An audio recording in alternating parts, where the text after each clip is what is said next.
should see some new faces potentially. I'm looking forward to it. But the weather's great. Been really lucky with that, so I'm looking forward to getting going soon.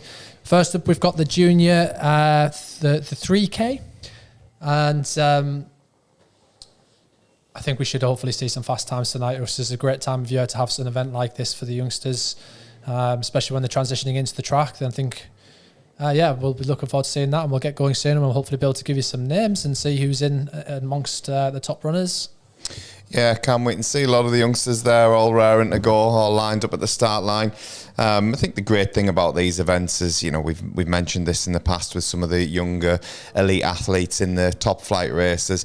I think the thing is with these type of races at this stage of the career that these athletes are at, it's just great experience for them to get involved in, a reasonably big local event, all professionally stewarded, nice, road closed course, although this is down the Quayside. But yeah, it just gives them great experience and getting involved in this type of competition. So fingers crossed, the athletes that are lining up now get some good times out of tonight's race and everything that they're after. Yeah, I think it's great to see RunThrough still supporting the Northeast, putting on some races for the Northeast youngsters. There's not quite as much interest up here in the Northeast of recent years compared to down south. So it's good to see that with Chris Parr heading up the event, the race director, doing a great event. As well, RunThrough really supporting the young athletes, offering free elite entries to support the region's leading young athletes. So that's things like the Northeastern Cross Country Championships. If you were placed top 3 in there, or you were top 3 in the Northeastern track 800 metres to 3 kilometres last year. Again, Northeast representation at the UK.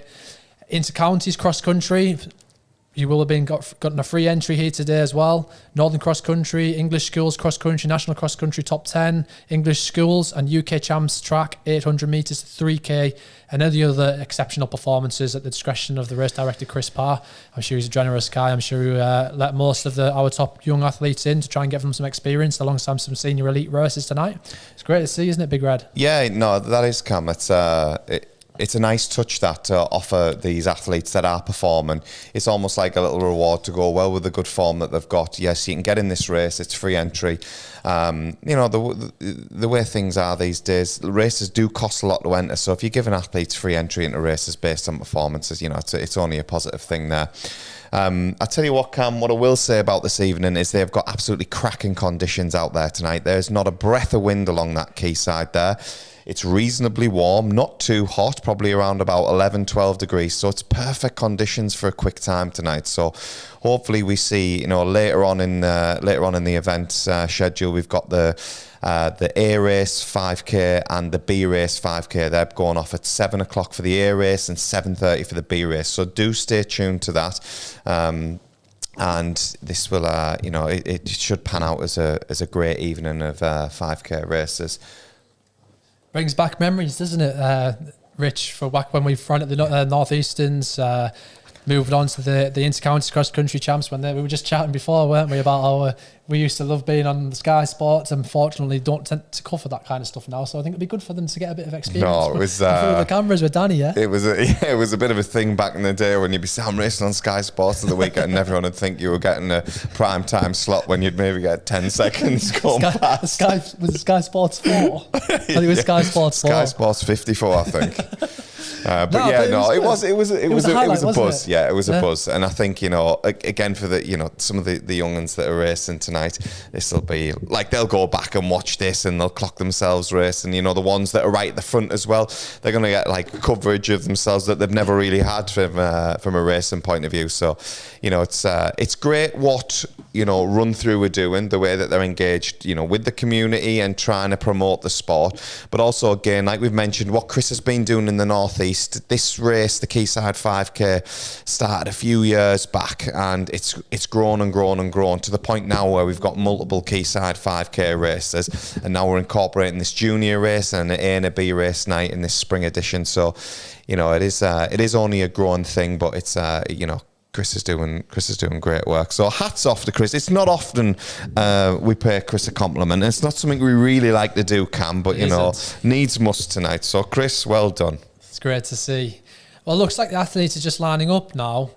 You can see the marshals in the yellow vests just at the front. So we'll be underway pretty soon. It is 18:30 now, so do expect. I think it looks like we're about to start. Here we go, and we're off. It looks like the time I'm maybe slightly off by maybe for like 4 or 5 seconds. So don't be surprised if the times we had a couple of seconds on at the end. But straight off in the junior races, you love to see that, don't you, at the start of a junior race? Hey, I tell you what, get these two in the Air Race 5K. They've absolutely rocketed out of the starting blocks there for the beginning of this one. But it's always interesting to see with these junior races because, Cam, I've been there, I'm sure you have. When you're a junior, you're playing different scenarios out in your head about how races are going to go. And then sometimes the gun would go and any tactics that you thought you were going to employ just go out the window. And then the next thing you know, you're doing something that your coach told you not to do or your parents told you not to do. And then you think, well, I'm into it now, so we're just going to roll with it. So it might be part of the plan for, 1886 we've got out on the front there. It might be part of the plan to just get out and hit the race hard. But we've got a local Gateshead Harriers vest there on his shoulder. So both these two, well away from really third place at the moment. So, let's see what these lads have got in the tank.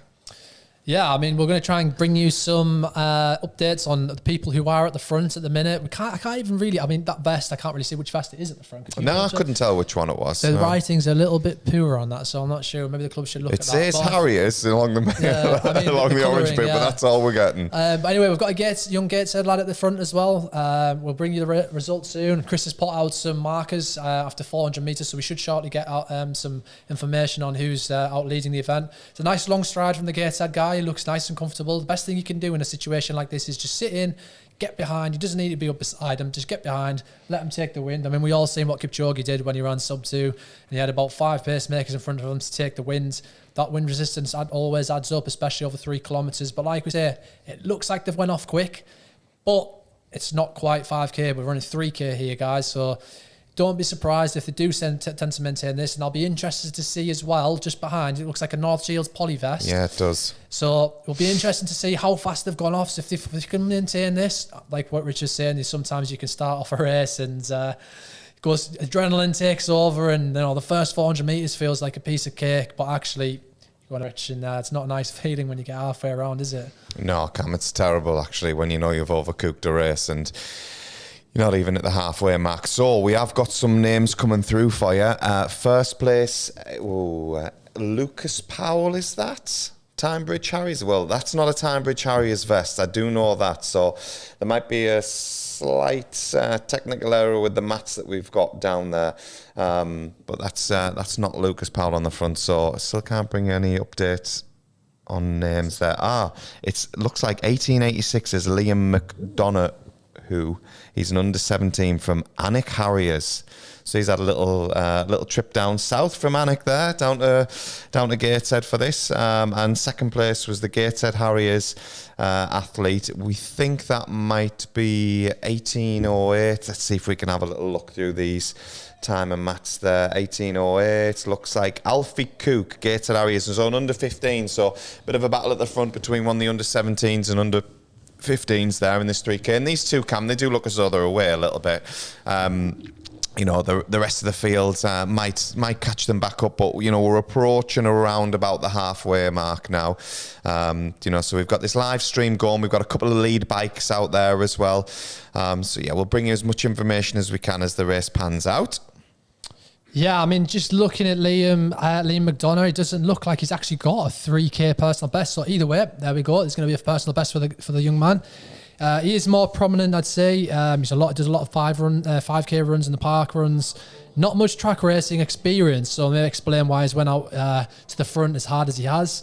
But yeah, I think if he's done a lot of 5Ks, we should expect him to run, pretty strong from the front. He's done a 33 10K this year. He's done a park runs, and he's only done one 5K this year. It's a park run in 17:53. But it looks like he did run for the Northeast at Wallsend Park, famous venue for us, isn't it? That's where we were talking about. We grew up racing at Wallsend Park. So Yeah, it's. I'm sure that's Chris. It means he would have qualified with to get a free entry, and it's an elite entry for the Junior 3K. So it's great to see, and great to see an under 15 and under 17 battling it out. You know, it's rare you see that. You get to mix two age groups together, especially when you're growing up. So. Yeah. So, well, a little bit more information on Alfie Cook in second place here. His power of 10 is saying he's an under 17 Cam, so that may be an oversight of when he was actually entered in the race. But you know, he looks like he's predominantly a bit of a track guy. 8 and 1500 meters, 213 over 800 in 2023, and 424 for 1500. But you know, looking through Alfie's power of 10, he's had some good solid runs. He was 71st in the English Schools Championships, and he was 4th in the Northern County Championships over 5k. So he's got a personal best of 16:45 over the park run distance this season, but previously 16:13. So you know, he's they're both in good shape. And it looks like, as we can see now, McDonough is starting to grit his teeth now. He's starting to come in. He's got just over 1 kilometre to go, 1,200 metres to go, 1,100 metres to go, should I say.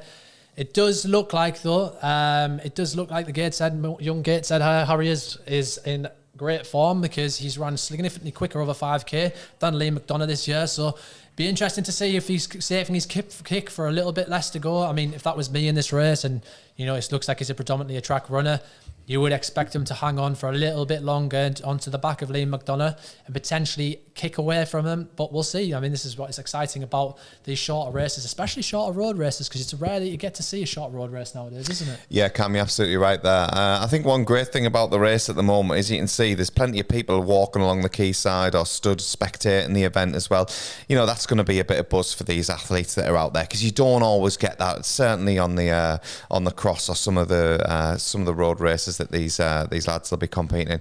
You can see there, it looks like McDonough's put the foot down a little bit here. He's working hard. Alfie Cook, a little bit of a gap there, but you know, that's not to say that the 8 and 1500 metre specialists can really get back at him, because when you've got that speed in your locker, you know, even a few yards, you can quickly turn that around. So it looks like these two are starting to really rally this last, you know, 800 metres about now. Yeah. But McDonough looks as though he's taking a couple of yards out of him at the moment. It's great to see. I mean, he's just fresh from Alnwick Castle on home ground, on home soil. He won the North East Harrier League at Alnwick Castle back in March, so just not so long ago. He's clearly in amazing form. You can see him pulling away. We're just coming down to the finish now. It looks like it's 600 metres, just under 600 metres to go. So, I mean, it doesn't really look like he's even picked the pace up that much. It just looks like he's went out so hard from the start. He's the best thing you can do in a situation like this is when you've got a track specialist on your back is keep grinding. I mean, we've seen it in the top flight races at Newcastle 10k with Callum Johnson.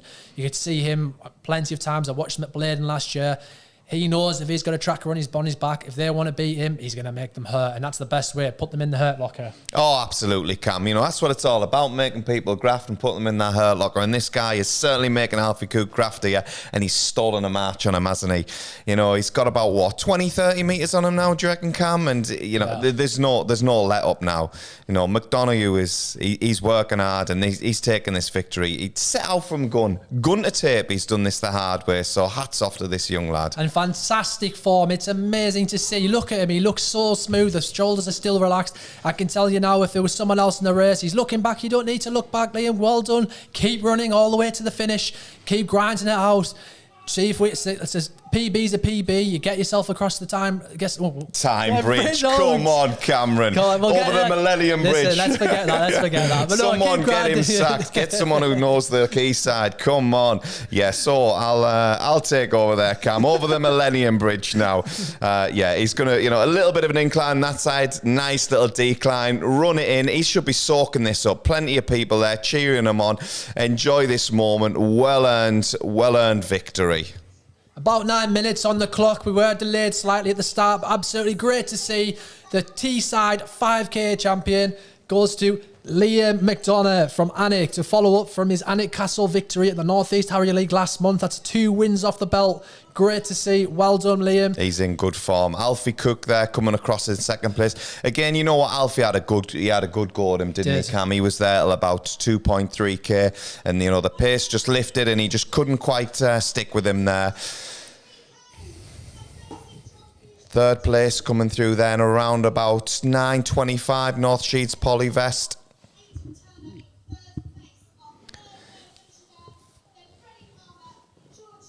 You can just hear in the background some of the athletes coming through. So if you want to listen out for the names that are coming through.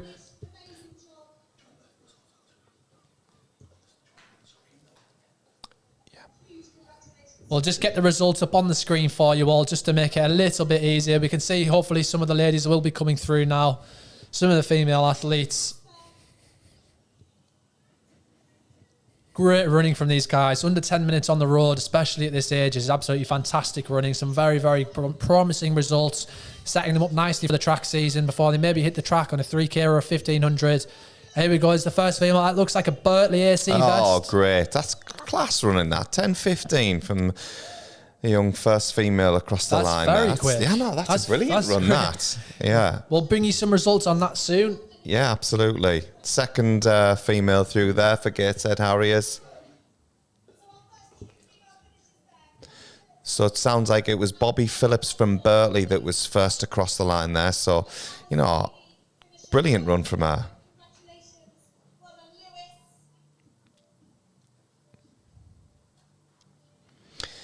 You can see, Cam, it looks like it's buzzing down by that finish line, and you know we've got the A and the B race to come as well a bit later on. So I imagine there's going to be a few more people descending on that finish area. You know, if you clocked it as they were going over the Millennium Bridge there was plenty of people lined on there. So really coming in that finish, that last 200 metres, you've got plenty of people in the crowd there giving encouragement to all the athletes. And, you know, I think when you're a senior, it still lifts you as a senior, and, you know, you enjoy it. But I think for these youngsters, this is exactly what the sport's about, and this is exactly what they need, in my opinion. Well, this just brings back memories. I mean, especially, you know, there'll be parents who were stood on that start line, who stood on the finish line or on the start line at the start, and they'll be bringing back memories for themselves as when they were that age. They'll have children here themselves, have, you know, people who are moving through the sport, bringing back memories, passing on their knowledge.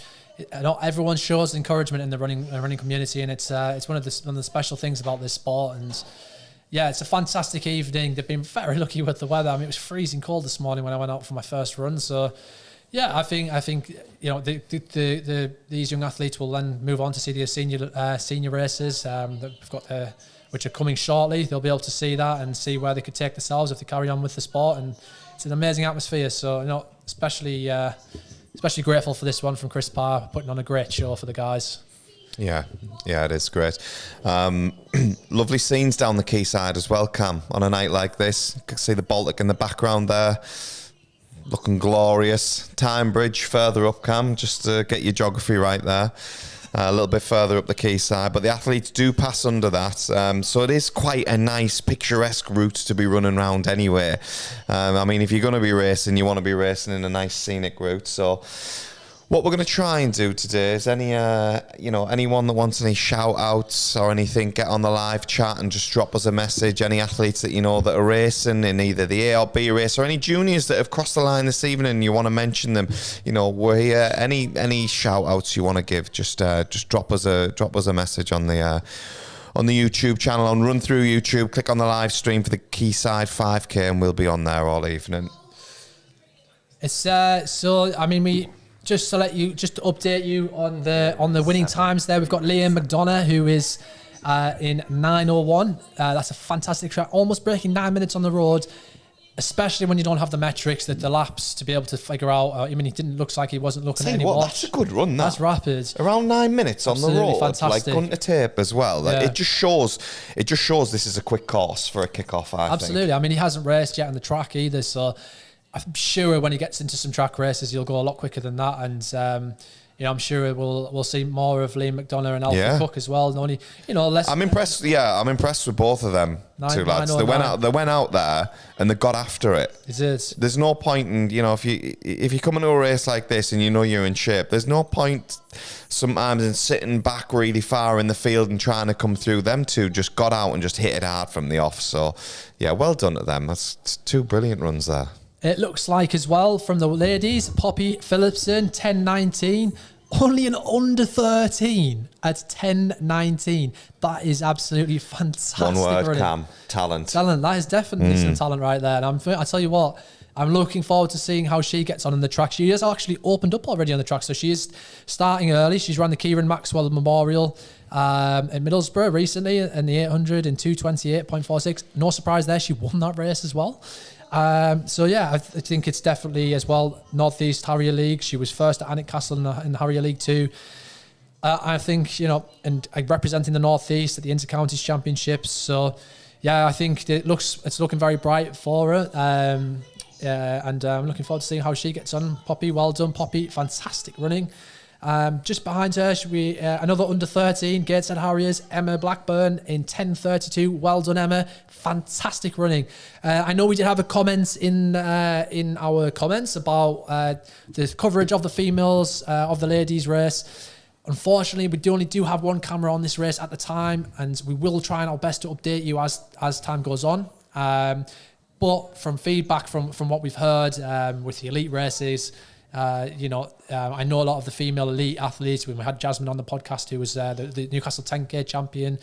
Also recently, she won British Universities Championships over 10K as well at the weekend. So great running from her. And, she did state how she preferred, and her and other people she spoke to on the elite roster had preferred running with the guys because it's a great opportunity for you to really push yourself. Essentially, it's the same as running in an elite female race. If you run an international race and you were being pushed along by the Kenyans, except you can do that on your home soil. So there won't be two races for the men and the males and females, but we will have timing mats out, and we are going to update you as the race goes on as to where the females are. I hope that answers your question. If it doesn't, let us know. We will get back to you. If anyone else has any questions in the chat, or anyone wants to know maybe results of a loved one or a friend, relative is getting on, let us know. We'll type it in. We'll try and get that back to you as soon as possible. We've got Alex Parr on the... We've got him on the computer looking through the results and updating us as we go along.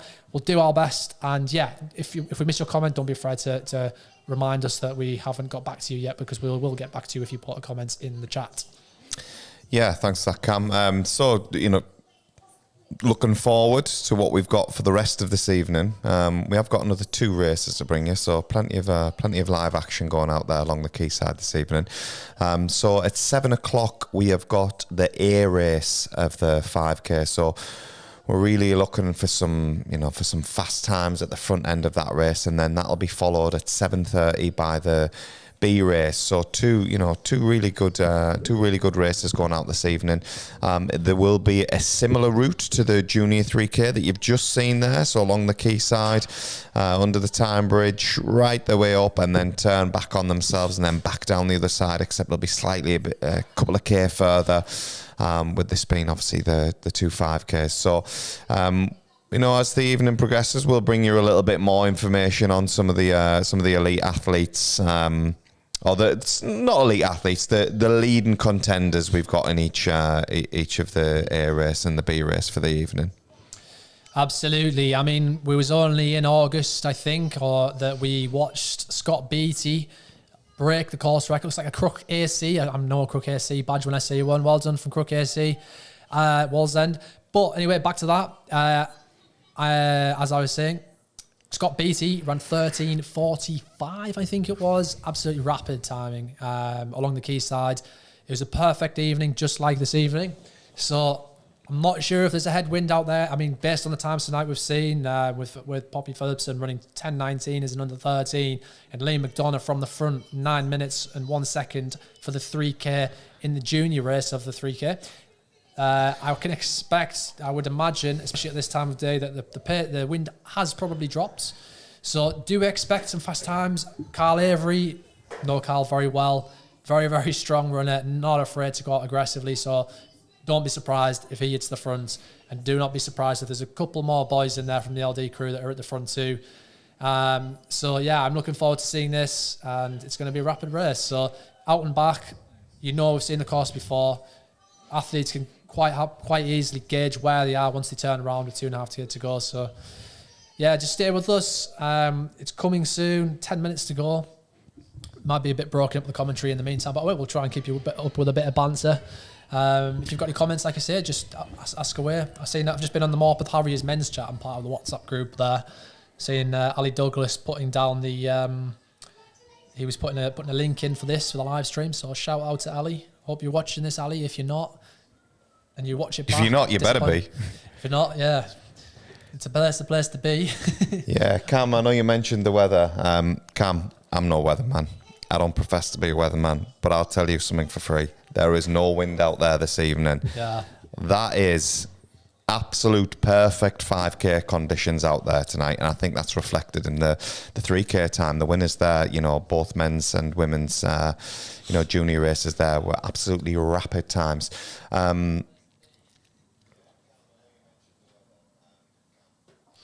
Yeah.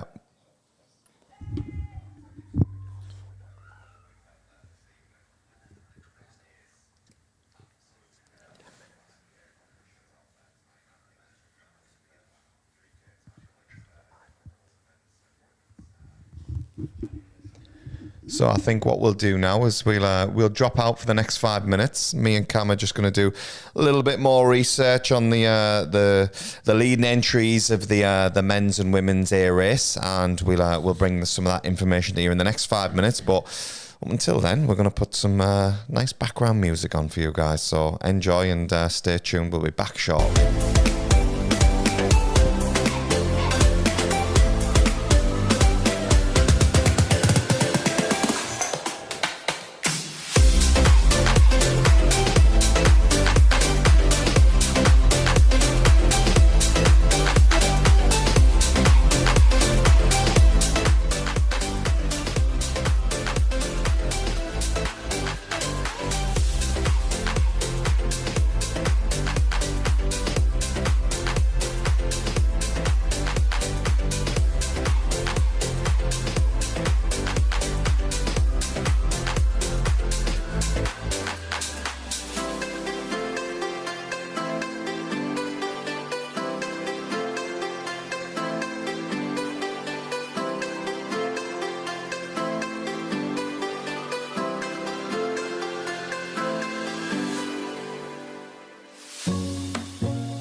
Good evening, and we are back live. I'm Richard Morell, and we'll be bringing you plenty of commentary this evening for the Quayside 5K.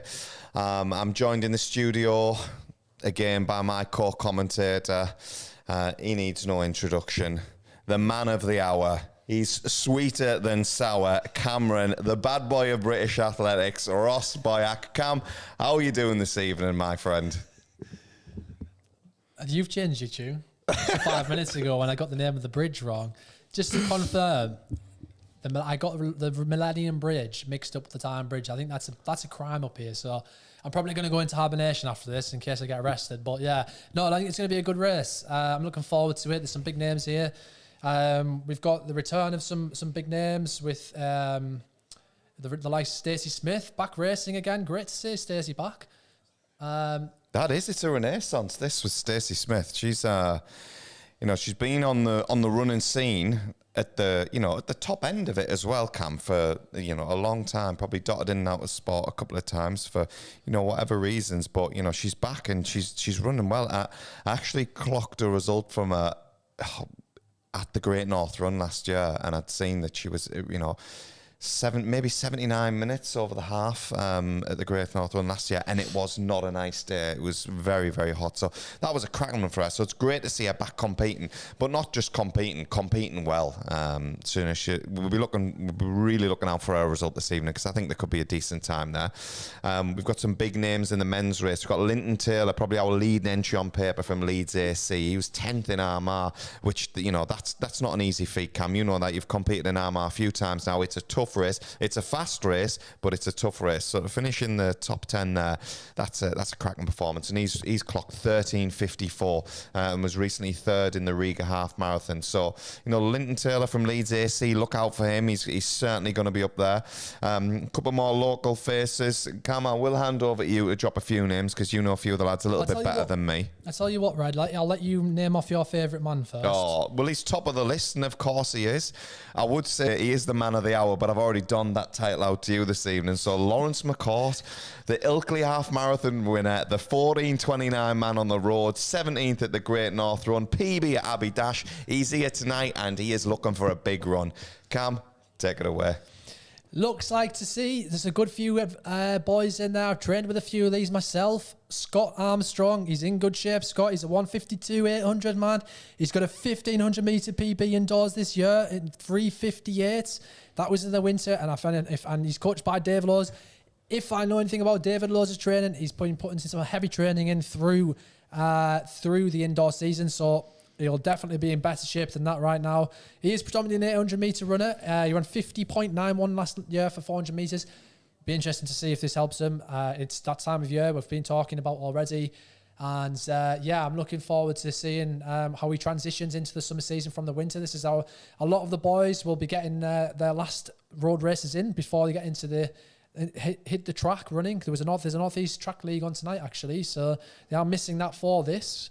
The biggest race in the Northeast. Cam, this is probably a quicker course than the track. I mean, you look at the course record we've got round here. Scott Beattie, 13:46. That's rapid, yeah. I mean, if you put that into the equivalent, I mean, you've seen that was a fantastic race back in August.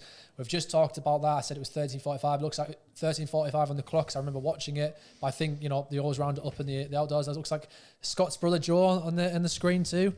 But yeah, no, look, Carl Avery's here too. I've just been talking about Carl. I've trained with Carl for quite a while as part of the LD crew. He's coached by Nathan Shrub now. Nathan doing a great job following on from Lindsay Dunn, the legacy of Lindsay Dunn in his training.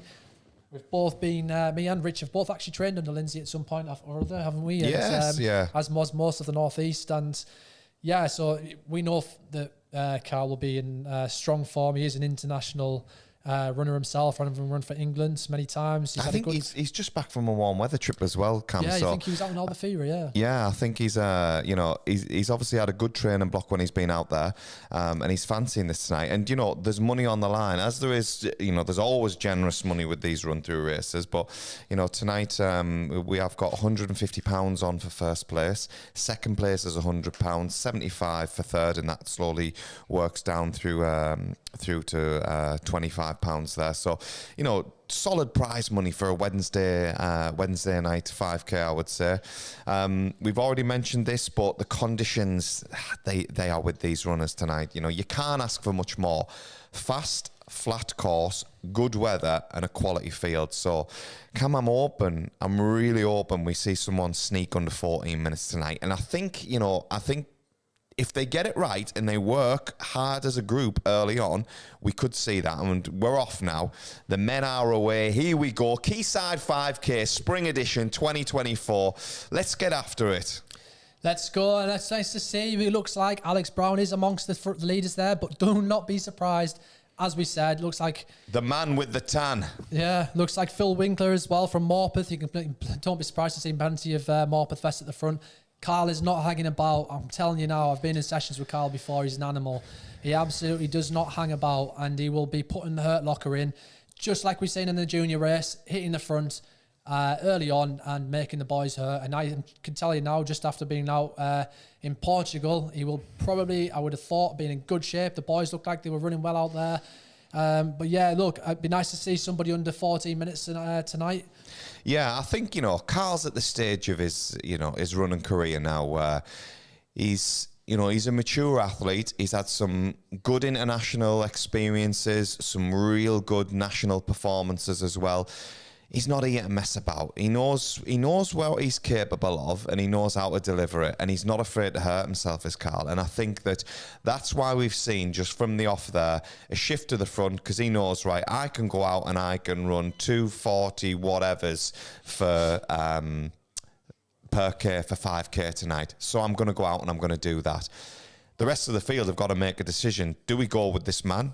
Can we go with this man? And it looks at the moment that they're there, but they're just watching it unfold slightly and seeing what Carl decides to do. It can be a dangerous tactic, letting someone else, run away with it, or watching them. You've got to run your own race at the end of the day, but they may have been sat back thinking, we know what Carl's going to do, so let's just sit in and see if we can hang with him as long as we can. Absolutely, and you can already see the race is starting to string out. We're only 650 metres in. There's already a leading group at the front, a pack starting to break off. Alex Brown's hanging on the back there.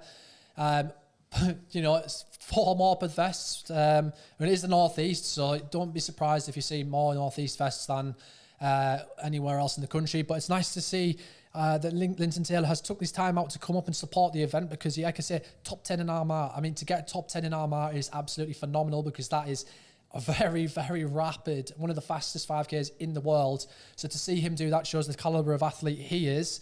Sub 14 minute PB, 13:54. So if he's in the shape that he was in at Armagh, it wasn't that long ago, only a few months ago, you would expect him to be quite comfortable at this pace, despite looking, from the front, when you watch races like this in the elites, sometimes I was saying this to someone else when I was watching the Diamond League the other night, it almost looks like, they're not even running that quick. But then when you see them side by side, you start to realise how fast they're actually going. You see Scott Armstrong already kind of in no man's land, so he's in a bit of a danger spot here. He's got a choice. He either runs on his own, which is a difficult thing to do, and pick people off as they come through and pick some scalps off, or he gets on the back, commits, and see what happens. I think it's going to be hard to get back onto this pace, though, Red, because it looks like Lawrence McCourt isn't hanging about, and we know what he's about too. No, these guys aren't hanging about. It's strung out, and it was strung out after 200 metres. So they've hit the front, and they've got out there early doors, and they've hit it hard. Yeah, we can see a wash of blue vests there at the front, and we've got one Leeds AC athlete there in amongst the Morpeth boys. So it's teeing up nicely for a little bit of a club battle there as well. Linton Taylor must fancy this, Cam. If he's travelled up from Leeds, he's got to be either in good shape or just fancying a bit of cash and thinks he can win it. And he'll have known what the field was beforehand. He'll have known what the quality was in there. So, I'm expecting big things from this race. And, look at them scenes. Look how still that water is, Cam. Like I said, I ain't a weatherman, Cam, but I can tell you now, there is not a breath of wind out there. And look at this.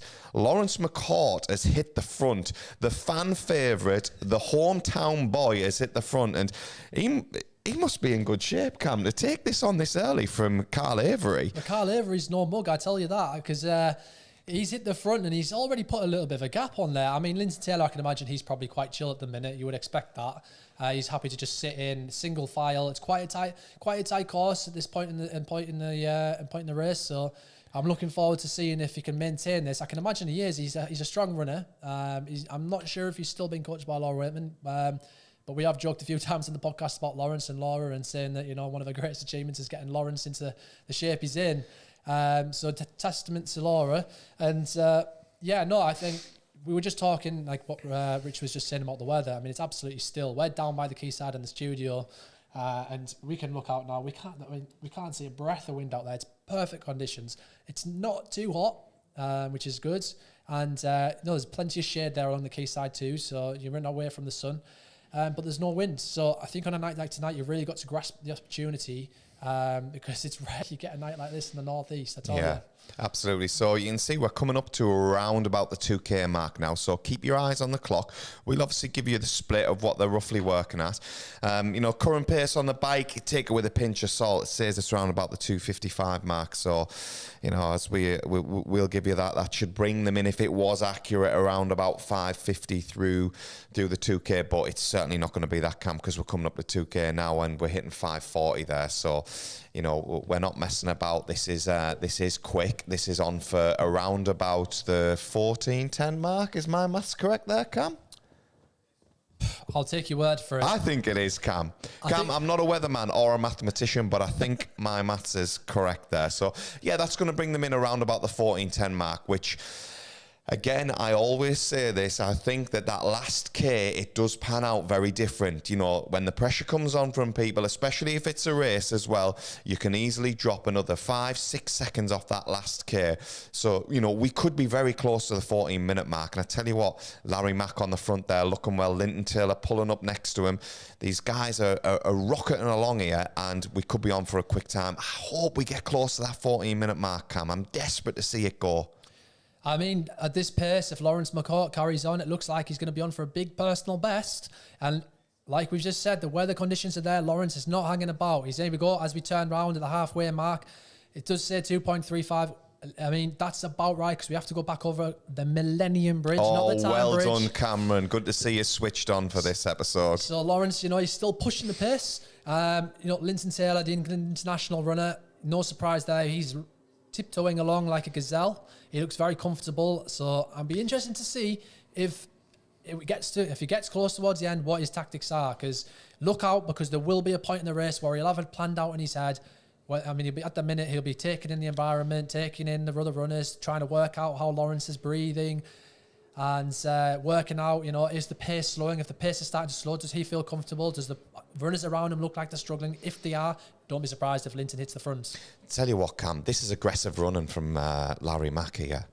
He's took this on from what? Were we about a mile? Did we get to the mile mark and then he hit the front, or was it a little bit earlier? I think he hit the front, about 1 mile in. I just think that it looks like, Carl did go off hard, but I think the thing is, on a race like this, when you hit the front, sometimes you're sort of hesitant when you've got a group of people around you. You've got to remember there was 5 of them still in that lead group at the point when they came, when Lawrence hit the front. As you can see, Linton's hitting the front now, and it's not surprised. Maybe he's clicked on that the pace is starting to drop, and he's obviously in good shape. If he's hitting the pace this early on, that means he's confident. That means he's in good shape. The Leeds boys down there, they're all, and I'm not sure who's coaching Linton at the minute, but a lot of them are all running well. They're fresh off a great run at the road relays. You'll know all about the road relays, won't you? No, Cam, let's not talk about that. We don't want to get you feeling a little bit more jealous than you already are about that Athletics Weekly cover. So let's just leave it out, eh?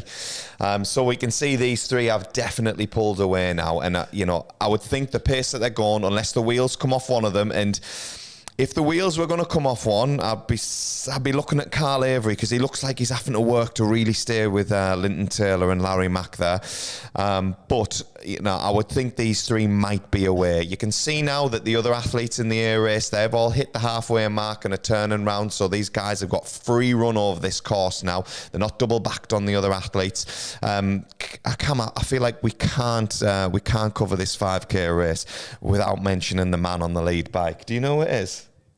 a cameo, a former big name on the Northeast, and I would say national running circuit at one point. Fill us in. None other than Lewis Timmins. Timmins is on, is he? Yeah, absolutely. And I'll tell you what, he'll be proud as punch that I've mentioned him tonight, because he's always moaning that he doesn't get a mention. So, Lewis, great work on that lead bike. Keep it up, lad. Nice one, Timmins. It's great to see you back. Hopefully we can get you in the running trainers next time and maybe see you out on the course on the elite start list. I'm sure you're will be missing it a little bit right now with these conditions and seeing people out running as fast as they are. But it just looks like Linton's starting to put a bit of a gap in there on Lawrence. He is. I don't know whether he's put the foot down a little bit here, Cam, because he's pulled away from Lawrence a bit. But if you also notice, they've taken a good chunk out of Carl Avery there in the space of about 400 metres. So it's hard to say. It's hard to say exactly what splits they're running. And we're getting information in the studio. Or we're trying to get hold of information in the studio about the elite women's race as well. Because, like we mentioned, we've got Sonia Samuels, former Olympian, and Stacey Smith in this field as well. So if we can get you any information on how them two are getting on, because there's real quality there in that female elite field as well, we will do. But back to the front of the race, and Linton Taylor, he looks comfortable, Cam. He looks strong, shoulders relaxed, powering on, real high knees there. So he's driving forward, and could be close to that 14-minute mark here as we approach the 4K mark. He's got about 1.3K, just under a mile to go. So fingers crossed we can see a dip under 14 minutes, and Linton's going to take away some good cash prize tonight. Larry Mack there, still in second place, just bounding along. He still looks good. He's working hard. Whether he's got a finishing kick to rein in Linton Taylor at this stage, I don't think so, but never say never. Carl Avery there, just back in third place, and I feel like it looks like, is it Alex Brown in fourth there, Cameron, or is it George Lowry? I can't quite tell because they're a little bit far back in the distance there. I'll soon tell you when it comes back round, but Linton Taylor is motoring here. The current pace has picked up now. I mean, you were talking earlier whether or not he'd picked the pace up. In all honesty, I think he realised the pace was slowing down, and I thought he's not. He's in good shape. You could see that Lawrence was starting slow, and I thought he thought, I'm going to maintain this. If I can maintain this, I'm going to be able to pull away from them with ease, and it looks exactly like he is. I mean, there's no rocking. You can see his running style. His shoulders are relaxed. He's just bounding along. I'll be honest, I think he's quite comfortable. He's clearly in very, very good shape. But the pace has picked up now since then, since he's come into the close, when we're less than 1 kilometre to go, probably just over 3 minutes to go, 2 minutes to go of running, close to 800 metres. So I can imagine he's probably going to be going for that course record. The course bonus, should I say, of 14:15. Yeah, I think he's going to be very close to it as well, Cam. Looking there, he had about 800 metres to go and the clock was on 12 minutes. If he covers this last, mile in around about 4:30 pace, that's going to bring him in at round about 14:15. I'm sure there's going to be a bit of a sprint on that last, 150, 200 metres, but he's powering away now. He's looking good. He's looking relaxed, but it's him against the clock now, Cam. And it's down to him. Can he rally enough to get under that 14:15 mark? I don't think we're going to see this sub 14 that I was hoping for early doors. That they showed signs of promise, but I think the average pace is around about 250ish, 251ish. So he's going to be very, very close to 14:15. So fingers crossed he gets under that, and as close to 14 minutes as he can. Yeah, as you say, he's just coming in now. He's got just over 400 metres to go, coming up to the Millennium Bridge. He's definitely working hard now. You can see the arms are starting to drive on Linton, and I think 400 metres to go. He's got to run a pretty big time. He might be just outside here, because you've got to remember the Millennium Bridge has a slight incline, but the crowd, you'll be able to see the crowd as he comes through. The crowd will start to push him on. He'll get a bit of an adrenaline rush. There's nothing better than seeing a nice Northeast crowd out here to support the athletes, and look at the weather. Absolutely fantastic scenery out here. And I know earlier, Cam, you mentioned, putting yourself in the hurt locker, putting other people in the hurt locker. But for Linton Taylor now, this is all about putting himself in the hurt locker. He's really got to graft this out here. He's got about 200 metres to go. It's all about him and the clock. He's got to really work. I think he's going to be very, very close, and you can see an automatic change in his cadence there. He's really picked up. He's pushing, he's building. I think it's going to be very, very close. Keep your eyes on that clock. He needs sub 14.15 for this course bonus here. And, you know, he needs to take in this downhill section, but he needs to be flat out. He's going to be so close to 14.15. Keep your eyes on the clock. Is he going to miss it? He's going to do it. He's going to do it. Brilliant running there. About 14.13, 14.14 is across the line for Linton Taylor there. Great win. Larry Mack in second, 14.18. Home crowd hero there. I tell you what, they'll be going wild for him there. Carl Avery, second place, 14.25. Solid run from Carl Avery. Sorry, third place there. Solid run from Carl Avery. And it looks like Alex Brown in fourth place. Brilliant running from him around about the 14.30 mark. So, again, some big runs there, Cam. You know, anything under 14.30 on the road is a cracking time. Linton Taylor's performance for me, that was something a little bit special this evening. Absolutely. It just looks like Scott Armstrong coming in there around about 14.57. I think, to be honest with you, Rich, the clock on the screen was maybe delayed by about 5 to 10 seconds, so he might be just outside that 14.15 course bonus. But in all honesty, I think he definitely had it in the legs there. You know, unfortunately, he obviously came for the win. I think that was probably the most important thing for him today, to race it. And it's quite hard to judge sometimes when you're out there. You know, if you can either rely on GPS, there's no markers out there. So, you know, he's obviously realised probably ever so slightly too late, maybe 200 metres too late to pick the pace up. And he's got it in his legs. You know, he pulled away very comfortably indeed. So looking at the splits there, Cam, we can see there is about a 7-second difference. So I don't think he will have that course bonus there. But we can see many athletes coming across the line there. Spotted one of the local, I believe he is a Heaton Harrier runner, Louis Head, NHS worker that I've known from back in the day. So he's had a great run there around about the 15.40 mark. Andrew Swinburne as well. He trains with the LD crew, local physio. Oh, there's Stacey Smith. 16.08 for Stacey Smith. Wow. I think, is that a PB? That's a big PB, yeah. I think that is a big PB. It's certainly a season's best. 100% a season's best.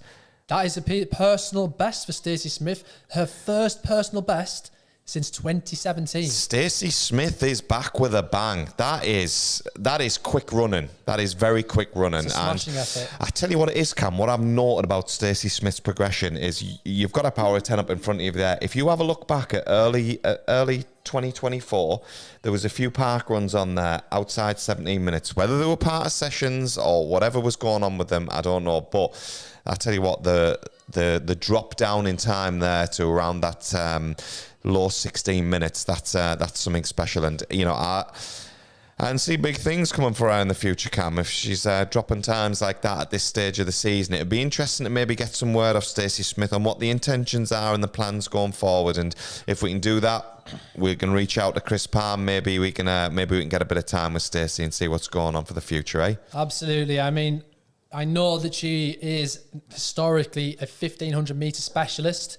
Definitely some 800 metres in there. But like you were saying, you've seen she's run a half marathon in 2023. She's run a 10K this year in 34.52.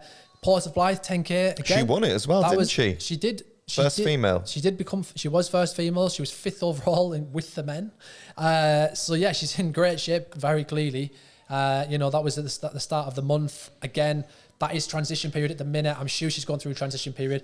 I can imagine she will be looking for I can imagine she'll be looking for a big few performances of 1,500 this year. If you look back to 2017, when she actually ran her 5K personal best, it was actually at the Terry O'Gara Memorial 5 kilometres. What are we at today? The Terry O'Gara 5 kilometres. So looks like this seems to be her race to race. So the last time she ran 16:13 was when she was making a comeback in 2017, and it looks like she's making a bit of a comeback again this year after a hiatus. She was training under David Laws in end of 2017 through to 2018. She had some Achilles issues and decided to retire. And she looks like she's coming back and clearly enjoying herself again. And based off the fact that she's smashed her personal best again, it would definitely indicate that, bearing in mind she ran 4:11 when she ran 16:13, it would definitely indicate she can better that. So who knows? I'm sure she'll come out with a bang, and I'm sure hopefully we'll see some personal best from her, maybe some 4:10s. Absolutely. Clocked a few other athletes coming across the line there. I think we had second place in the females race was from Timebridge Harriers there. So as soon as we can get some information on that, we'll let you know who it was. Round about the 17:45 mark there. So great run from her there from Timebridge Harriers. A few other athletes strewn across the line there. These are all great runs, all sub 20 minutes at the moment. And Cam, I seen a thing during the week. It was a bit of a running influencer on Instagram. Seems to be quite a few of them these days, and they were saying one of the hardest feats in athletics is breaking the 20-minute barrier for 5k. So in his mind, the hats off to these athletes. They're all sub 20 minutes there. Yeah, I mean, like I say, all relative, and especially there will be some people out here who probably will be the first race today. People who maybe have started running recently. Running is on the rise. We've said this a few times. Seeing it more and more on social media at the minute, and you know what? Great, because I love to see it. I love to see the running community continuing to grow. Everyone's always very supportive of each other. You come down to the run-through events, you see the athletes that are coming through now will all be in the same area as some of the elite athletes, some of the GB athletes, England international athletes like Carl Avery, like Lindsay Taylor, the likes of Stacey Smith, having run for Great Britain at a very high level in the past. It'd be great for them to be able to come in and mix alongside them and maybe chat to them, maybe get some tips, and chat away. So yeah, if you're thinking about coming down and doing a run-through event, we will be back down and doing in August, I think, for the next Quayside 5K. So if you fancy doing that, get yourself down. Yeah, so back to the leading women race athletes there. So we had Stacey Smith, chip time. Well, we'll go gun time, eh? Yeah. Stacey Smith, gun time, 16:07. Brilliant run. Second place was Jessica Eaton from Timebridge Harriers, 17:44. Third place, Anna Pigford from Houghton Harriers, 17:55. So some big runs from the top three there. Then we're looking down to fourth place, Jennifer Berry from Wallsend Harriers, 18:09. Eva Hardy, Houghton Harriers, another Houghton Harrier there, 18:11. Gillian Manford, 18:26. Gateshead Harriers. Diane Forster, Vet 45 for Diane Forster, Tynedale Harriers. So she'll be the first Vet 45, and Gillian Manford was the first V40 lady across the line there. So they're first in their age categories.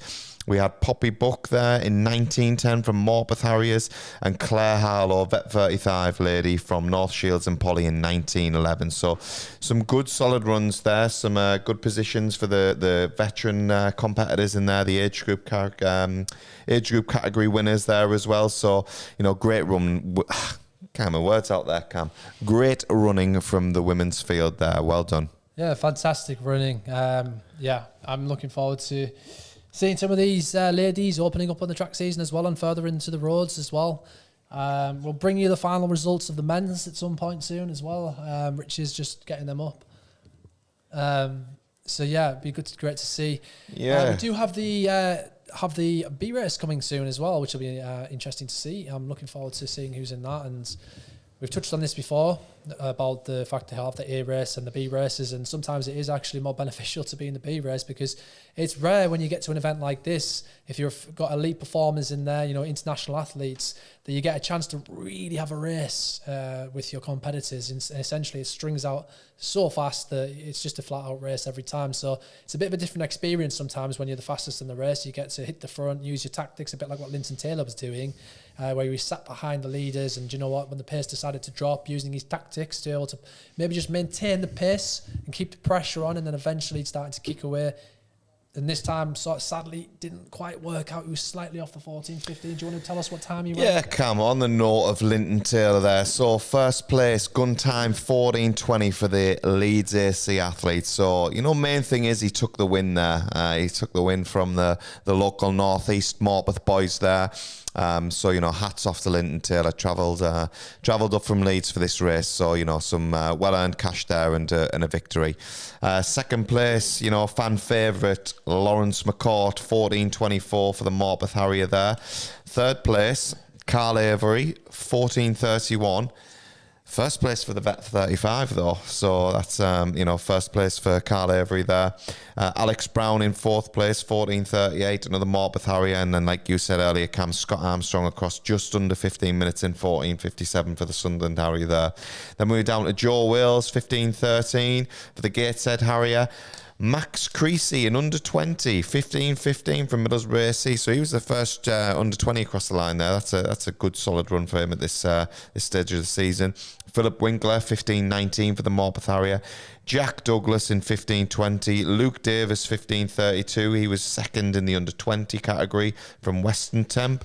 Duncan Hughes, third in the under 20 category there in 15:36. So some brilliant runs from from a range of the juniors up into the Vet 35s there. So cracking running from that lot. Yeah, fantastic to see. Not long as well till the B race, like we were just saying. So if you're watching and you've got a loved one running in these races, drop us a line, and hopefully we'll be able to give them a shout out. And looking forward to seeing this race. You can just see them behind the barriers, behind some of the marshals. I think it'll be interesting to see how this one plays out. Expect some more fast times and personal bests. We've just seen someone shave off a personal best, the fastest time since 2017. So please expect that again today. Cam, we've got a couple of minutes before that B race goes off, and there was something I mentioned earlier, and I wanted your opinion on it. I mentioned about the running influence. I was saying that breaking 20 minutes was the hardest feat he felt in athletics. What would you say in athletics is the hardest sort of the biggest challenge, or the biggest sort of time achievement? You've got the sub 10 seconds for 100 meters, sub 20 seconds for 200, I guess, the sub 4 minute mile. Where are you at with things? What are you thinking? Do you know what? That's quite a hard question. I think it's very subjective. Not to put you on the spot, Cam. I think the obvious of sub 10 seconds for the 100 meters is clearly always been a historical barrier to break. Genuinely, I think people don't realise how hard the sub 4 minute mile is. That extra 108 meters, 1608 meters for the mile is a big extra bit of distance. Yeah. I would say, of course, the 100 meters, 10 seconds, and maybe I'm a bit biased, but is because I'm a distance runner. But 4 minute mile. What do you think's harder, the 4 minute mile or a sub 2 hour marathon? Because that is on the cards these days. I mean, it's not like there's a few hundred people ran sub 4 in the UK. No, absolutely not. So sub 2 hour marathon, I think we're on the cards at some point. I think the way shoe technology is going, I think you would expect that to happen at some point. Shame about Calvin Kiptum. He seemed to be like our biggest rising star for the marathon, wasn't he? He seemed, RIP to him, and it's a shame that that happened, that tragedy. But I'm sure we'll have some more prodigies come through in the next few years who hopefully can challenge that 2 hour barrier and give it a go. But it would be great. I don't know. It would be great to see it go in an actual road race, wouldn't it, Cam? Like, obviously we had the Kipchoge setup where it was, it was designed to run that sub 2 hours. They're getting closer on the road every year. We feel like we take steps forward, and like you said, with the shoe technology, I think it's going to come at some point. When I'm not too sure, but whether or not that's to do with a superhuman performance or a super technological advancement, that's up for discussion, I guess. I think it takes both. It takes both, of course. Calvin Kipton's clearly had the same shoes as everybody else and went out and ran like he did. And, I think everybody expected him to be the next person to break it. But, I think that will happen at some point. But I think that the way shoes are going, I think it's not about the carbon plate anymore. I think it's the development maybe of a new type of foam that has even more responsiveness than the ones we've got right now. That's going to be the big feat here. And I think it's in all honesty, it's projecting more eyes onto the major marathons now. Because every time we see a marathon, we're expecting potentially someone to break a world record, just like we've seen in London with the women's only world record. Yeah, there does feel like there is we've touched upon this earlier on and on podcasts. There is more of I would say in the past past 2 years, I feel like there's been a bit more eyes on athletics, and running seems to have become I think reasonably cool to a degree. I would say, like when back in the day when I was running, I don't think running was cool. Like it just wasn't. But now people seem to be in it in the droves, and it's it's almost fashionable. Well, you're back in it. You did Great North Run. Yeah, I know, because it's cool to run now, so that's why. Social status through the roof in the hospital. Yeah, yeah, something like that. No, I think. It's a bit like cycling. A typical, let's say, professional person sport who's maybe finishes work. They might buy a new fancy bicycle that costs $5,000. They put the Oakleys on. They're able to go for a ride around. It's kind of like that with running now. What shoes can I buy now? You get a new pair of shoes. It's a new technology. You've got the new GPSs. The Chorus has just brought out a new heart rate strap, which is apparently highly accurate. You've got the Oakleys, and do you know what I think is doing bits? And I think doesn't matter who runs, and it doesn't matter who it is. That's what communities is. As long as it's bringing the communities together, that's all that matters. However, with that said, you've got to take it with caution with what you see online. I know I read something the other day from an influencer who said, I feel ashamed to say this, but that he was doing a session the other day, which was one of his key sessions for 5K, and it was 3 sets of 4 by 100 meters. So be careful what you hear on influencers online, because I wouldn't recommend that session personally for getting better at 5 kilometers. That's more for a 200 meter run. I would have thought something. Did he have starting blocks or not? But he wears alpha flies on his easy runs. Not that I'm against that. But not that I'm against that to completely. Everyone can wear what they want. I'm only joking. But sounds like he had starting blocks and a tailwind. Yeah, hybrid athlete. I think if you've got that in your bio, then I'm just having a bit of banter with Alex, because he's in there. He considers himself a hybrid athlete in the background. So only joking. But it's great to see. I'm loving having the community growing. Good. Well, let's get down to business. So, the B race is underway, and we've got an early leader, and it looks like they've taken a good few yards out of the rest of the pack there already. And it's one of the Bladen athletes there. You see that distinct orange and black vest there of Bladen Harriers. So he looks as though he's away, and it looks as though the athletes in the pack that are going to be hunting them down are also some Bladen AC athletes there. So maybe a bit of an inter-club battle going on there. So as soon as we get some information from the mats that are out on the course, we will let you know who is in the lead, a bit about their background, what they've ran in the past, what they've competed in, if we can get that information for you. So we'll get that over as soon as we can. But it looks like this guy's taking a few yards out the rest of the field as they head out on that first half of the 5K. You can see the people in the beer garden there enjoying their pints and enjoying a 5K. I think that would be quite nice to be sinking a pint now while we're commentating on this, Cam. Yeah, absolutely. I think that's Spoons, actually, that they've just run past. So no surprise that's packed out. Get a few cheap pints and sit and watch athletics on a sunny day down like this. I think in August, we might be commentating. We've been trying to persuade Alex in the studio to buy us a van. It's only 65 grand. It's not too much. He's been a bit tight, but if he can get us a nice little van, we can get a podcast set up in the back. We can probably have the door swung open on the side and have a few pints while we're watching 100%, Cam. I think brews. Yeah, I think the idea was initially that he would buy two, one each, but. Yeah, I don't know whether we're going to get that yet.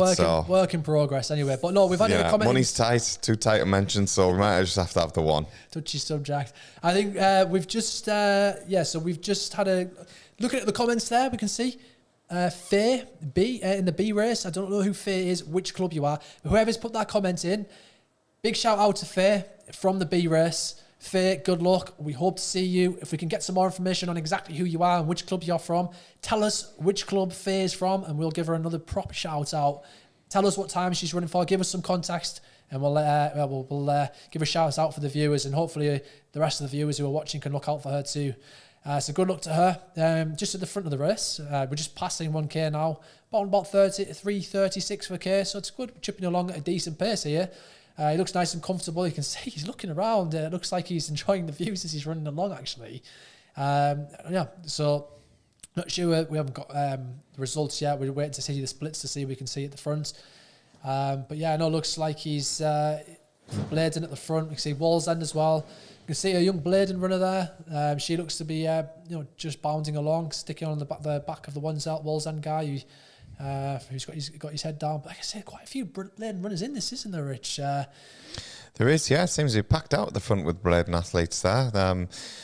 A very distinct orange and black vest on the go there. So I think, Cameron, you're going to try and bring us as much information as you can about these athletes as this comes through the studio. So, we will do our best to bring you any information we can. Well, it's no surprise here as well. Just looking at the results, it's no surprise here to see Cameron at the front of the race, another Cameron. So, it looks like he's clearly in very, very good form. We've just seen him going through the first... we've seen him at the front there. He's just looking around. You can see he keeps looking. It looks like he's looking left. I don't know if his head's rocking, but it looks like he's enjoying the views. I mean, just look to the side of that. That's absolutely beautiful to see. The weather's fantastic. Still not a breath of wind. Kind of wish we were out running ourselves, to be honest with you, Rich. But in second place, amongst the second pack, should I say, Tim Knuckle. Leading female is Ellie Fellows.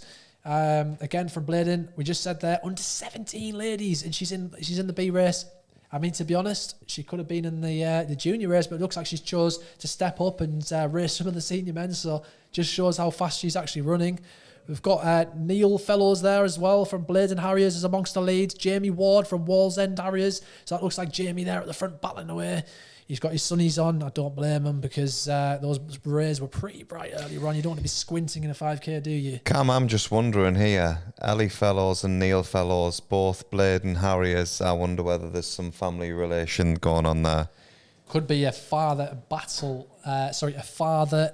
and daughter battle going on here.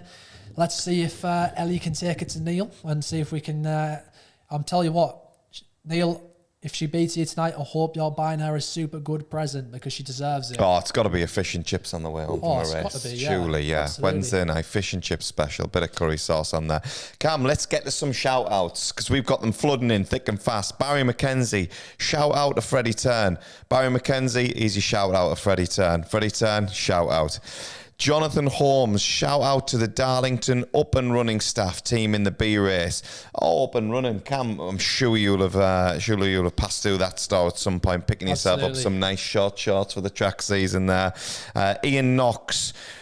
Come on, Donna O'Gara. Come on, Wallsend Harriers. Oh, great stuff. Donna O'Gara. Steve O'Gara's wife there. I know she was always in on the running scene there, and good to see that she's getting in the B race tonight. So yeah, shout out all you guys there. Keep them coming in. Yeah, great to see Donna out there. She's always been an avid supporter of the North East. Without people like Steve and Donna over the years, I mean, as a kid growing up, we wouldn't have had the support we had at the North, running for the North East. So great to see Donna out here supporting. I haven't seen Steve on the camera yet. Hopefully we can get him on the camera at the end. Maybe we'll watch out for Donna at the end. That would be good to see. Steve's a good lad, and I really, really thoroughly enjoyed running the Terry O'Gara 5K. Back in 2016, I think I was last ran the Terry O'Gara 5K. Yeah, do you want to tell us anything more about it, Cam? Because you were shouting around the studio earlier on this evening. Well, I'm just looking around, just trying to figure out. I mean, looking at the results, I'm sure the record holder goes by the name of Cameron Boyack. So I'm sure you know that. No, I think Alex Brown beat it actually. I think he beat my time recently. I think was it last year. I think there was a problem with the course, which meant it didn't count. So I'm really sorry to say that, Alex. I think it was actually, in fact, our very own Chris Pye who challenged it. No surprise there. Chris is on it like a car bonnet when it comes to authenticity of courses. So if you see a course with Chris Pye hosted, you know it's going to be accurate. Trust me. I tell you what, you're lucky there was issues with that course because there would have probably been tears from you the way you've been going on about that course record this evening. But back to this B race and.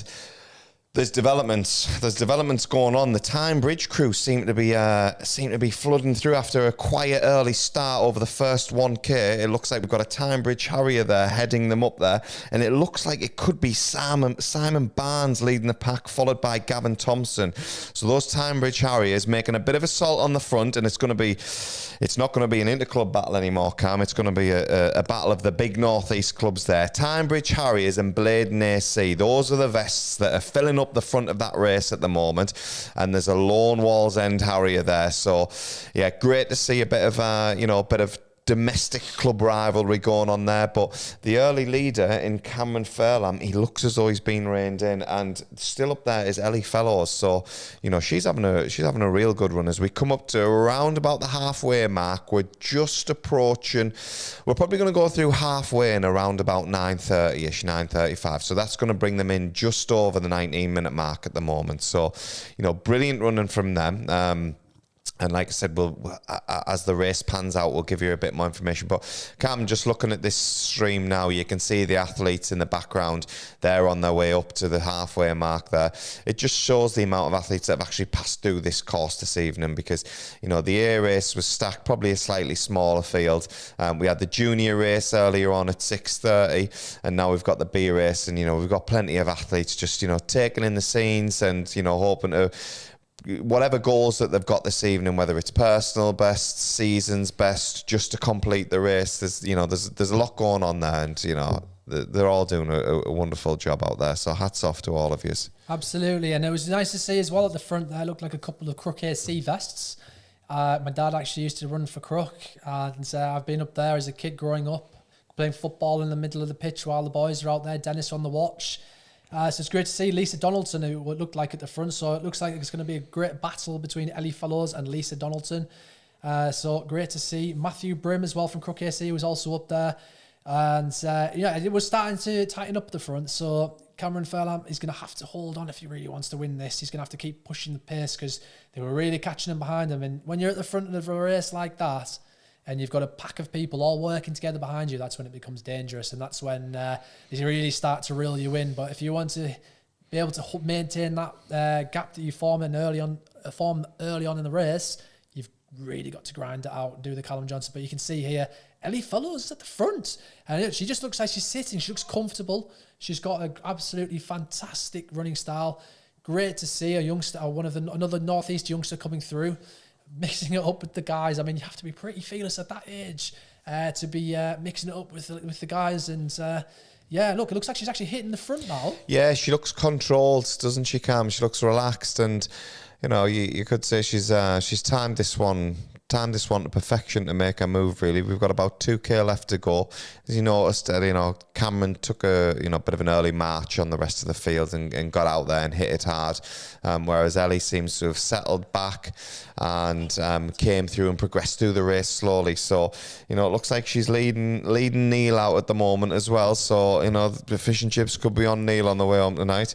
But yeah, it's good to see Ellie hitting the front there. And like I said, she looked relaxed. She looked comfortable in doing so, and must be confident in the shape she's in to be doing that at this stage. 2K to go, still got over a mile. It is a long way, and a lot can change in a race. So she must be confident in her ability. Just looking at the comments, Barry McKenzie, go on Cam. I'm assuming that's Cameron Fairlamb. I tell you what though, Barry, I'll take that as well. So that's a double whammy. It won't be for you. It's probably not for me. Not on this evening's form. Tyne Bridge. Barry, thank you so much. I'm doing so good at commentary. Thank you, mate. What's the tips for this flat race? Well, I think it depends actually, Barry, to be honest. I think it depends on how the race is planning out. I mean, you've seen in the A race, and you've got to factor in the conditions. The fact it's flat itself is obviously, it's great to see. But if it's a windy day, I mean, we've seen the Newcastle 10K on recently, and that was flat as a pancake, but it was also very windy, which meant that we had Callum Johnson, and we also had Cameron Allen battling it out at the front. I mean, they were getting blown about. So in a windy day like that, is it wise to really be taking it out and hitting it aggressively? Maybe if your streak's ahead. You've got to factor in all the variables though. That's the only thing. So what in a race like today and on a race like tonight, when it's great conditions and sheltered, sun's actually starting to dip away a little bit, but it'll still be quite warm. I would say what we see Ellie Fellows doing at the front is actually probably the perfect tactics right now, and it's actually very similar to what we've seen in the men's elite A race. With Lindsay Taylor at the front, it was around about this time actually. It was, Cam, you're right. It was about a mile ago. I think it's also very hard to judge. When you're in a race like this, you kind of want to sit if you want to win it. She's sensed that the pace is dropping, and she's hit the front. So I think it's good to, if you're feeling like you're in good shape, I think it's great to hit the front and push it from the front. However, if you're not so confident about being strong enough to run away from people, it might be the better tactic to sit behind people until around about 400 metres to go, 600 metres to go, drop the cog. When I say drop the cog, what I mean is put your kick in, a burst of speed, try and pull away from them. But when you go with intent. You see it so many times in races in the past on TV. You'll see Steve Cram online saying on the commentary, I've seen it in the world indoors in the men's 3K final, in the men's 3,000 metre final in which Josh Kerr won. Samuel Barrega hit the front with 200 metres. No, I think he hit the front earlier. And he probably with about 1,000 metres to go. But he didn't hit the front hard enough, and he really needed to go early and really needed to put the hurt locker in on Josh Kerr to try and beat him. And honestly, when Josh Kerr was there with 800 metres to go, if you've got a track specialist on your back and you don't go hard halfway through a race and really try and make them hurt, they're going to probably kick past you. So if you know someone's fast behind you, try and go early. If not, if you feel like you can outkick them and you're not bothered about the time, just sit in and go with 400 metres to go. Yeah, I think the key thing that you said there, Cam, is go with how you're feeling, because you can have an idea of how a race is going to map out in your head. It might not turn out that way, and you've just got to go with almost your gut sometimes and think, yeah, I know I'm in this shape and the race hasn't gone that way, but I still feel good, so I'm going to go now because I think I can get away from these, or whatever. So I think that's one of the important things. I think, Barry, another thing that you mentioned there was, do any of the race B runners run quicker than the A race runners? Well, I think we had a few of the A race runners outside of the 20-minute mark there, and it looks like from Ellie's splits and the pace that she's running now that she's going to come in under 20 minutes. So the answer to that question is yes. It looks like some of the front end athletes in this B race would be looking to run a bit quicker than some of the latter end of the A race. So I think going forward for Ellie, it's something that she's maybe got to think about. She might want to think, right, next time out I'm going to go on the A race, I'm going to get pulled around instead of having to take this one on from quite far out, and that will help her time wise.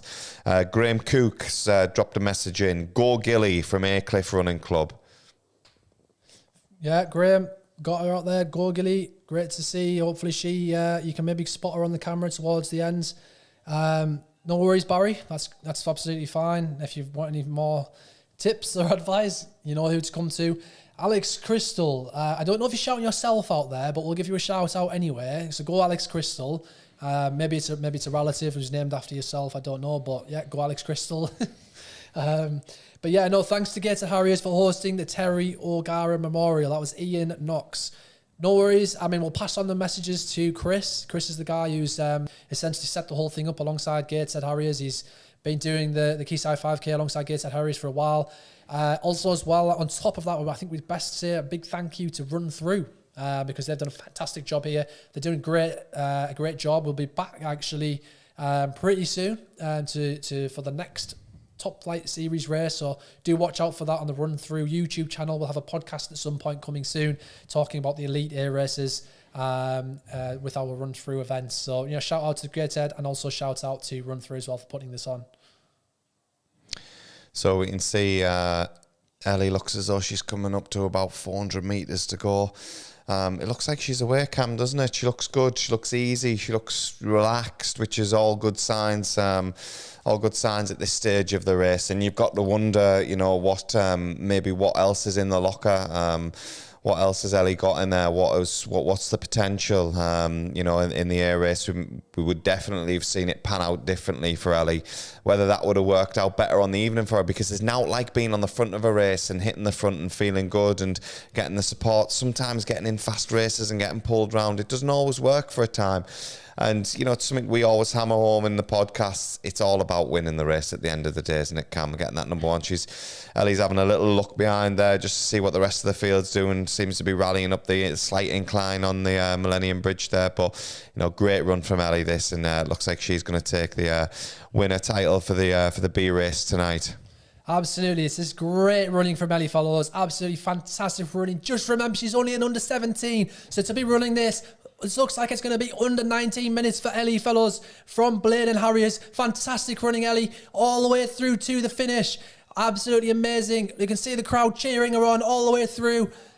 Amazing. Well done, Ellie. Everyone is very, very proud of you. I'm sure Chris will be absolutely delighted with that. You can just see the director there, Riss, giving him a high five. She's be her dad by the looks of it. Well, we're assuming here is her dad. It could be her uncle. But Blade and AC, second place. Was it Neil?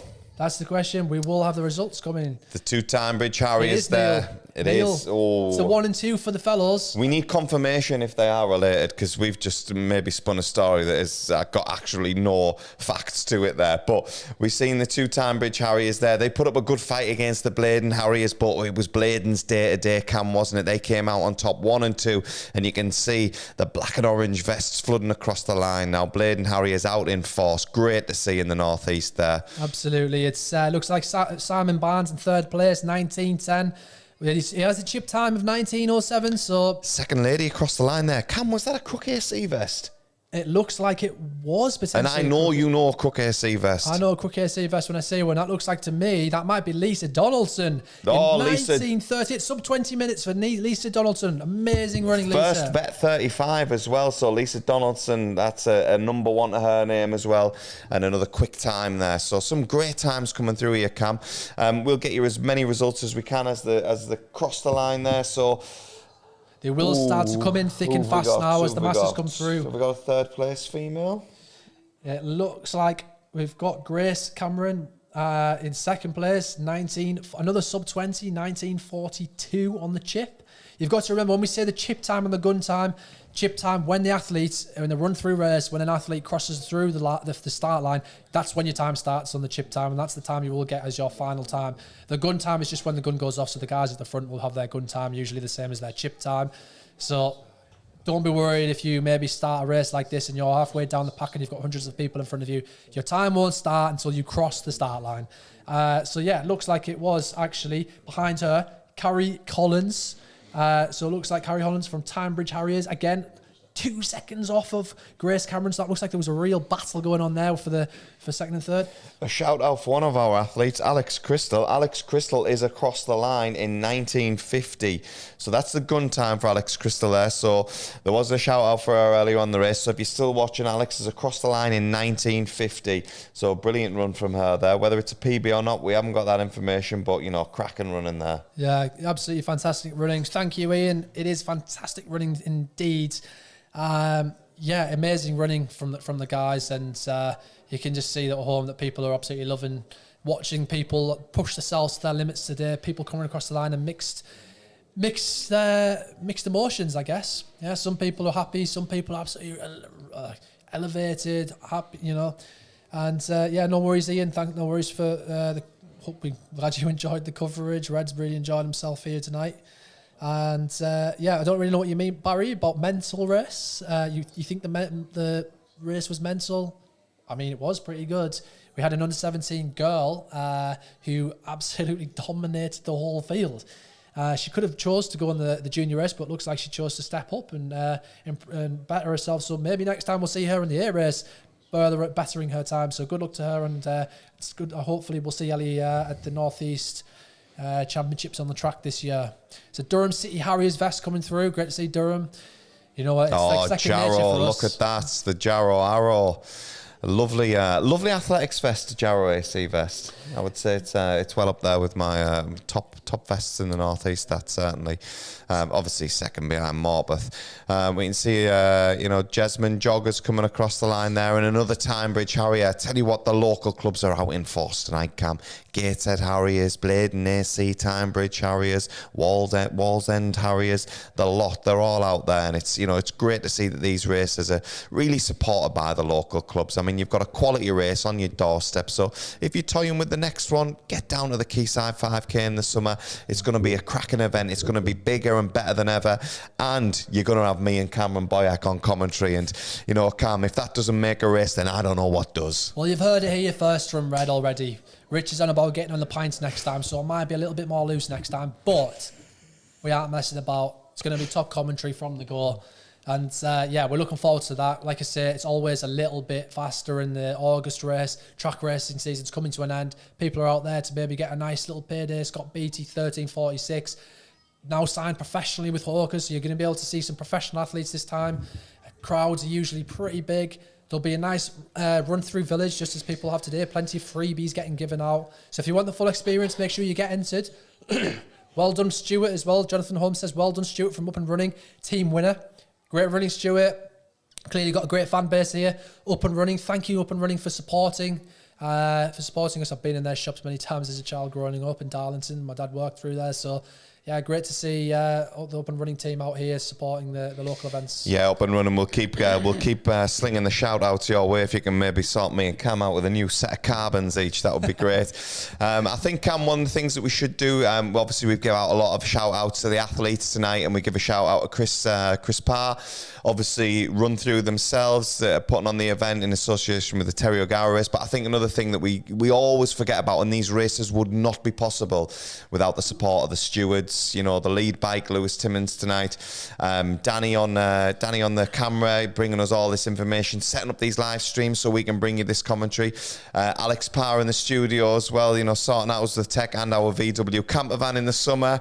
And obviously all the course officials, the marshals that are out there, the people that are doing the pack down after the course, and all the athletes are on the way home. So big shout out to all you guys, because without this, these races, these wouldn't happen. So, you know, credit where credit is due. And, you know, me and Cam, we grew up racing in the Northeast, so without that kind of support, we wouldn't have had the experiences we did. So, you know, real shout out to you guys. Thanks for that. No worries. And also thank you again for people who we could see Danny. We just give Danny a shout out, Johnny Greer, who was on the bike doing a fantastic job as per usual. World-class coverage from Danny. Absolutely fantastic. No worries. Lionheart as well said, nice set of races. Really enjoyed it. I'm glad you enjoyed it. Like I say, check back in for the next top flight race. We have one on every once a month. We have it on. So get on the RunThrough series website and check them out. And we'll be back again live on the RunThrough YouTube channel. So do click subscribe if you want to see some more races and get some updates for when we're going live next. It will be pretty soon. And like I say, back in August for the Quayside 5K again. So that's us for tonight. I hope you enjoyed it. I hope you got to see plenty of loved ones. And yeah, we look forward to seeing you again soon.